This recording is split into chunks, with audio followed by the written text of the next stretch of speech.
go after the actors. Blame the director. Get him. Anyway, utterly ridiculous. Pretty much the same could be said about Batman Forever, you know. Some people like Val Kilmer's Batman a little more. Sure, okay. Tommy Lee Jones, he's alright as Two-Face. Jim Carrey was a really good Riddler.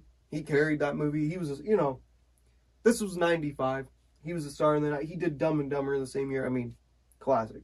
So, this is a Jim Carrey movie featuring Tommy Lee Jones. Tommy Lee Jones was reportedly upset and jealous on the set. It caused for a lot of confusion. And, yeah, the final result, nothing special. But if we're going in order, the very first Batman would have been Michael Keaton's with the Joker. And then the 92 one, Danny DeVito with the Penguin and stuff. So, Tim Burton, a lot of the Batman movies, anyway, the era from 89 to 97, more gothic, more just weird. Some people, like my parents, they really liked these Batman movies. That's the era they grew up with. It's like, my parents like the Star Wars original trilogy, while I like the prequels, you know? It's really just the era that you grow up with and your personal preference. I like the Batman I grew up with. I like Christian Bale, I like Ben Affleck. I like the action right in your face. Batman animated series.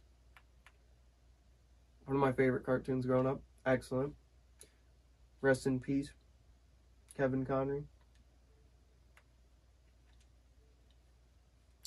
Alright, putting down the remote. That's how you know it's a big one. So, when this movie first came out, Batman vs. Superman, a lot of people did not like it. Critics hated it. The audience was a little bit split on it. It was like 64 on Rotten Tomatoes. They liked it. The problem was the theatrical version was 2.5 hours. Ultimate Edition, 3 hours. That's the key.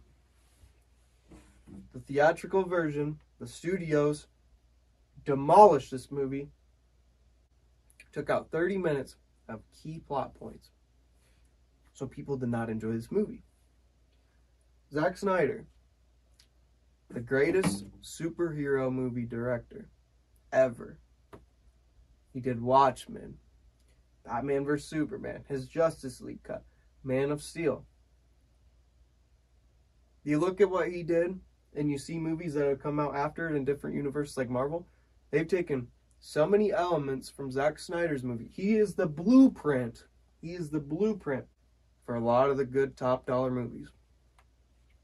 Ben Affleck as Batman, wonderful. Henry Cavill as Superman, wonderful. Amy Adams as Lois Lane, wonderful. Now, Jesse Eisenberg, they had some problems with him. He played his character like Mark Zuckerberg in The Social Network, who he portrayed in that movie. I get it. He's over the top. I'm not a purist. I didn't grow up with bald Lex Luthor, and he did go bald in the Justice League. So what they were trying to do, I believe, trying to show a younger, more, raspy, whatever, some more talkative Lex Luthor. It's fine. He's a bad guy. Still very evil. He sounds like the Joker. He kind of plays it as the Joker a little bit. I think it's good. I enjoyed it. Martha Kent. Yeah, there was another problem with Batman and Superman's mom. Oh, they have the same name, Martha, so they have to stop fighting now. I get it. I get why people had a problem with that. I understand. But if you're going to let that take away all the good stuff from the movie, just that one key plot point that made him stop fighting, made him, okay. It showed Batman, it showed Bruce Wayne, how truly human Superman or Clark Kent really was. He's human. He's just like us. He figured that out. So, take what you want from it. Lawrence Fishburne, Jeremy Irons is Alfred. Holly Hunter, Senator Finch. Excellent. Gal Gadot's one. I mean, look at this cast.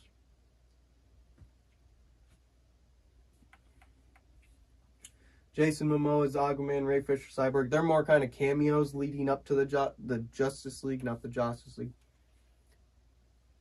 One of my favorite movies ever.